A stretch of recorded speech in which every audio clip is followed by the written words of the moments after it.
Said, I want to leave you all with one last thing, my New Year's resolution. And 2026, my New Year's resolution is just not to force anything, not to force people, not to force dating, not to force love, not to force clients in any aspect of my life. I don't want to force anybody to speak to me, to work with me, to go on a date with me. I kind of just want to let things flow, right? I want to let things flow. I want to not force anything. And I think that as long as I can continue doing that, we're gonna be much happier, we're gonna be healthier. Welcome to Undock a Startup by Juan Maya Hernandez.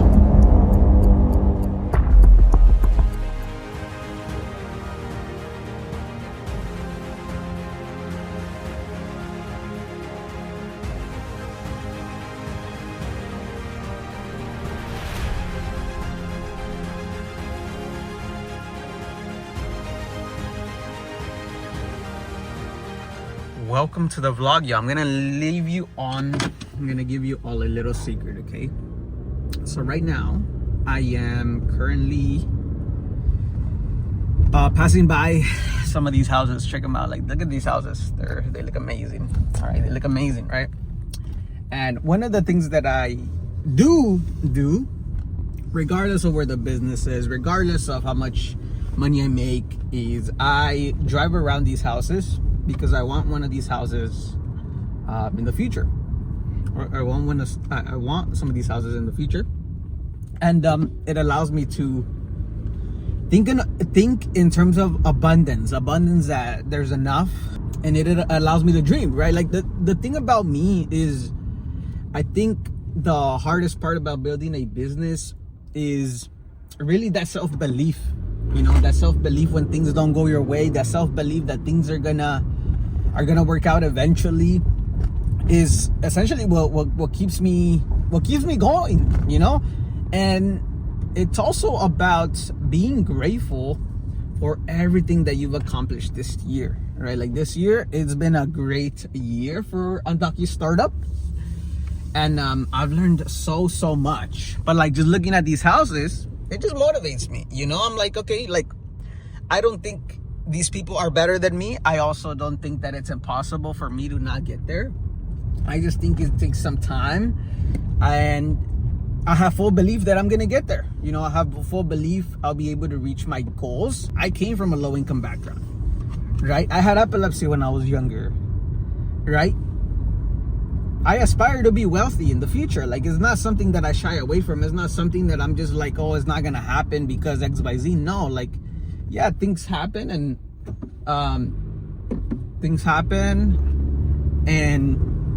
we all come from different backgrounds. But at the end of the day, right, like, all these success stories, all these successful people, I mean, they just motivate me. You know, they just essentially motivate me to continue. And I just wanted to share that with y'all. So, like, if you can, I guess the biggest takeaway here is, if you can step into a world where you think of abundance, when you tell yourself things are gonna work out eventually, if you can just live in that, you're pretty much gonna be in a good place. Because I think entrepreneurship, a lot of it is just being an optimist. A lot of it is being an optimist, regardless of the circumstances. And I did that my first year when I quit my job.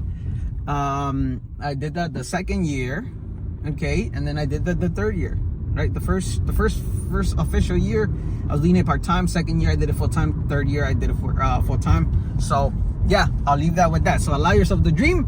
If that means you go to a really expensive hotel you sit on, go ahead and do that, as long as it makes you feel like you can get there, and take it as a sign from God that you're gonna get there. Right? Like, when I met the investors of Grubhub, Giphy, and Snapchat, it was sort of like God was telling me, hey, you're supposed to be in this room because you're gonna be here someday. You might get there someday, you know? And I think as long as we live there, there's really nothing that can stop us. All right, y'all. Well, first and foremost, I want to wish you all a happy new year.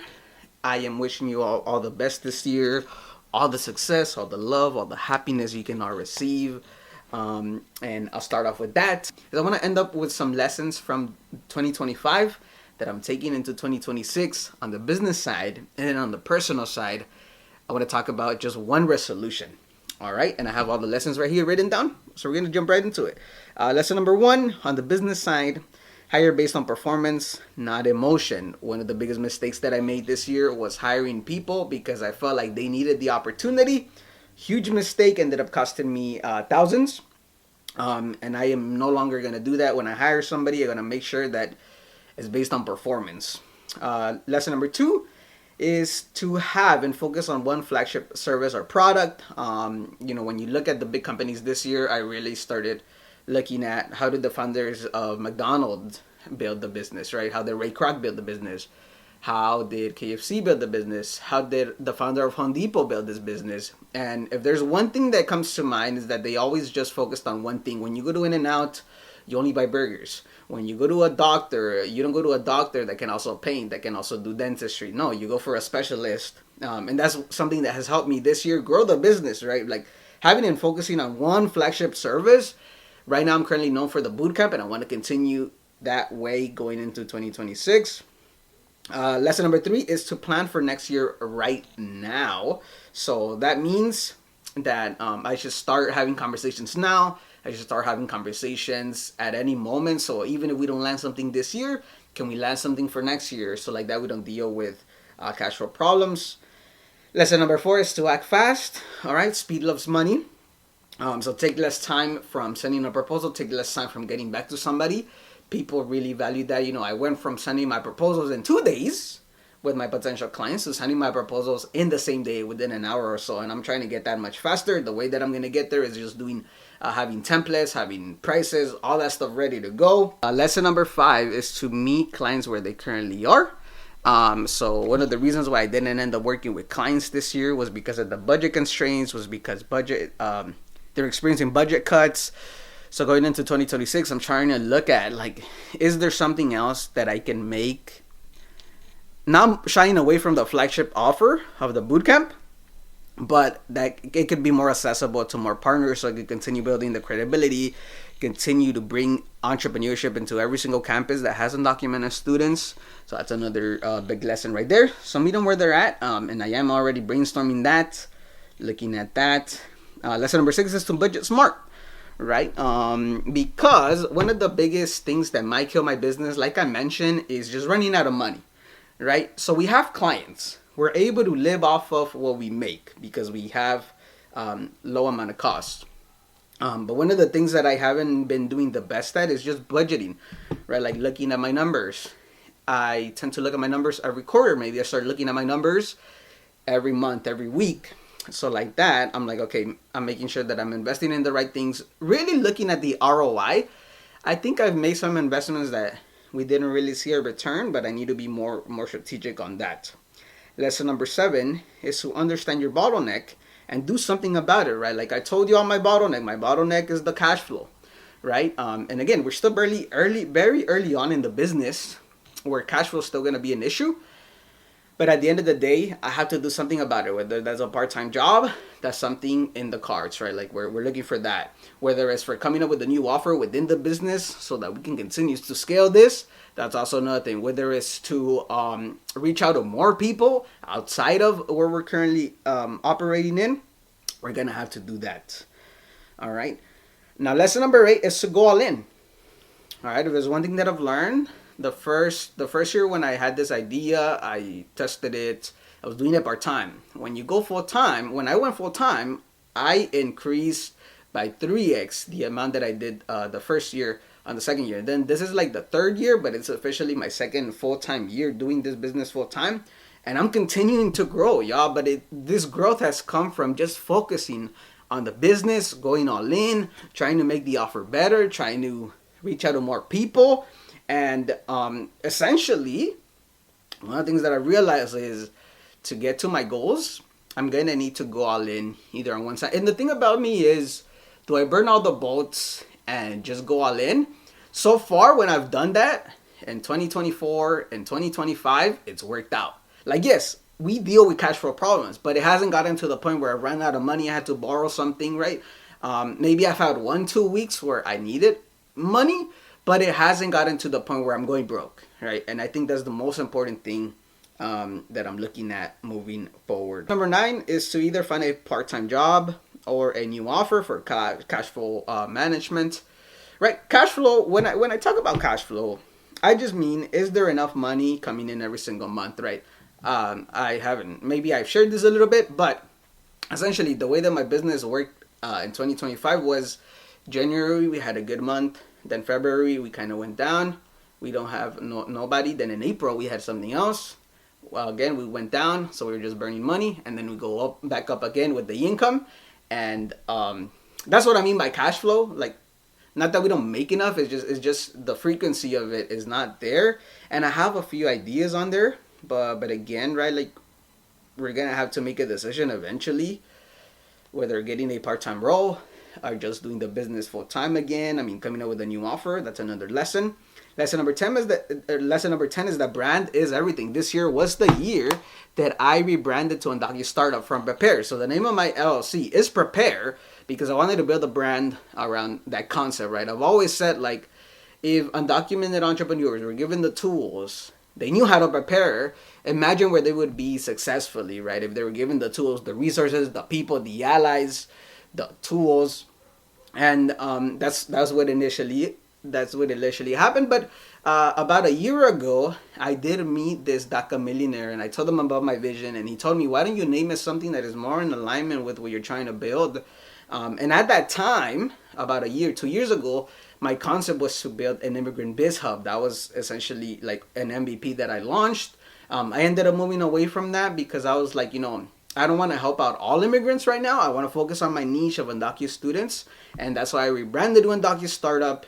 And what I realized is that the reason why students end up joining my programs is because they've heard good things about Undocumented Startup, right? So if the brand is pulling you from there, then that's a good sign.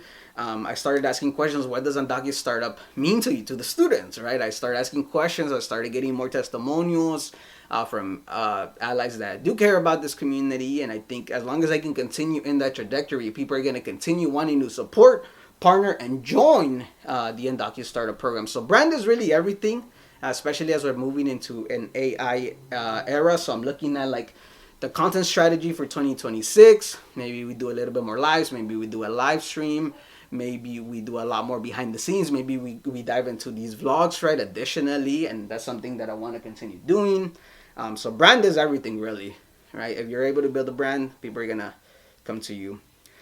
All right, lesson number 11 is to reach out to past clients. I was reading this book, and it talks about there's really only 3 ways to grow your company. You get new clients, you get people to pay you more, the ones that already bought from you, or you get people to come back, right? And when I read those 3 lines, I was like, okay, to get new people in the door, I need to send out more cold emails. To get repeat clients, I need to try to figure out a way to lock them in for a longer time. And that's how I came up with the yearly partnership. And that ended up working. I landed my first yearly partnership, way bigger deal size, way bigger proposal than if I were just to do a one boot camp, and we're testing it out. We're going to see how it goes. We're going to get some feedback. We're going to send out surveys. And we're currently in the process right now, so I'll probably make a video after this. Yeah, if you're looking for a way to get more clients from the people, as long as you have an emailing list, as long as you have their contact information and you understand how much money they invested in you, try to reach out to them and be like, hey, would you be interested, right? And that is something that has helped me this year to grow this company, get new partnerships, talk to different people, and whatnot. And then the last lesson, which is probably the most important one on the personal life, on the personal side, and also on the business side, is to not compare my life with somebody else's life. All right. So, for example, and I was having this conversation with my siblings, is like, all right, so I see some of my friends. They are moving out. They are with their girlfriend. They are, some of my friends want to get married. Some of my friends, they're going to have a child, right? And I tend to look at their life, and they also have a good job. And I tend to look at their life, and I'm like, oh, I wish I had that, right? And that's why then this comparison comes in, where I'm just like, I wish I had a girlfriend. I wish I lived on my own. I wish I did all these things, right? But at the same time, my life has never been linear in the way that people get a good job, they find their girlfriend, they move out, they do this. My life has always been a little different. My path has always been a little different. When I take a look at my high school, right? I filmed these vlogs in high school. I filmed my prom. I filmed a lot of stuff during high school. And that was that was like already proof, right? When I was in college, when I was at UCLA, my path was also not linear, right? Like it took me 5 years to graduate. In my last year or so, I was actually a part-time student because I actually could not handle taking four classes a quarter because it was just too much for me. So my path has always been linear, right? I mean, my path has never been linear in the same way that it's been for other people. All right. When I think about getting a part-time job, the question has never been about do I want a part-time job or do I not. I understand one thing about me. When I was in a job, I felt like at the beginning you're learning. I'm learning marketing. I'm learning SMS. I'm learning how to sell in person at my previous job. But eventually I hit a plateau. And I tend to get bored when I hit that plateau. I tend to get bored when things get complacent. I tend to get bored when things get easy. That was part of the reason why I chose a STEM degree at UCLA, and I stuck with a STEM degree no matter how long it would take me, because I tend to gravitate towards things that are a little bit more difficult.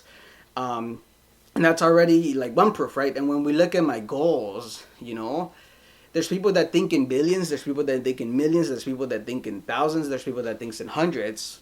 And I just tend to think a little bit different than other people because I've been exposed to different people. I've been exposed to people that are raising money, the investors, Grubhub, Giphy, and Snapchat. I've been exposed to people that have raised $500,000 through my accelerator programs, through my experience being around these people, right? So when I take a look at my real question, am I willing to continue building the business at the expense of not growing like some of my friends are growing, right? Like not being able to move out when I want to, not being able to have my partner when I want to. But yeah, it was sort of like a big realization that I was just like, maybe I'm comparing myself too much, and I shouldn't, really do that going into 2026. So those are the 12 lessons.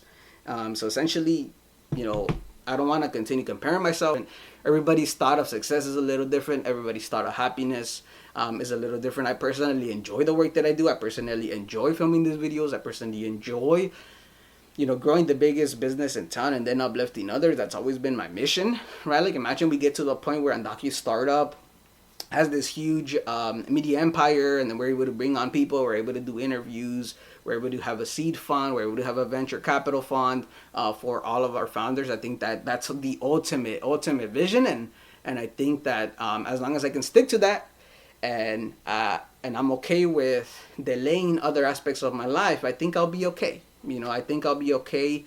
And again, like when I do apply to part-time jobs, this always comes back, right? Like when I was applying to a part-time job, I'm always like, so I'm going for, $1,000, $2,000 extra to seek this stability, but at what expense, right? Like, am I really gonna be happy? I've been down that road. I don't know if I will be happy, especially when you start making like more money that is not tied to personal time. I mean, you're like, okay, if you had to choose two paths, you obviously choose the path that makes you more money and you bring more impact. And that's what Undocumented Startup does to me. I get excited to build Undocumented Startup. I might not get excited building somebody else's company because it's not their dream. I mean, that's their dream. It's not my dream, right? But this is to be continued, This is to be continued.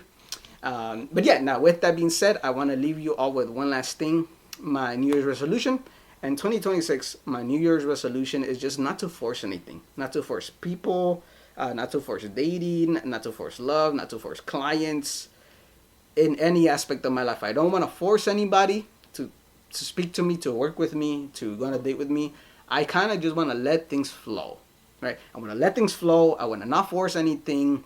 And I think that as long as I can continue doing that, we're going to be much happier. We're going to be healthier.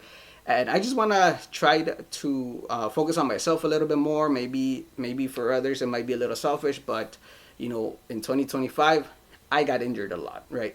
I got injured. Health wasn't like one of my biggest, strongest suits in 2025, but in 2026 that is something I want to focus on. But essentially my New Year's resolution is just to not force anything. All right. So with that being said, everyone, again, I want to wish you all a happy new year. I'm wishing you all the success, all the happiness. I hope you can continue, in this journey. I'm still going to stick to the schedule once a week of vlog. And we decide to do the weekly episodes as well. We're going to do those as well. But yeah, let me know what your New Year's resolution is. by leaving a comment down below, and I'm gonna respond. So thank you all so much for watching. Be motivated and stay motivated, baby. I'll talk to you soon.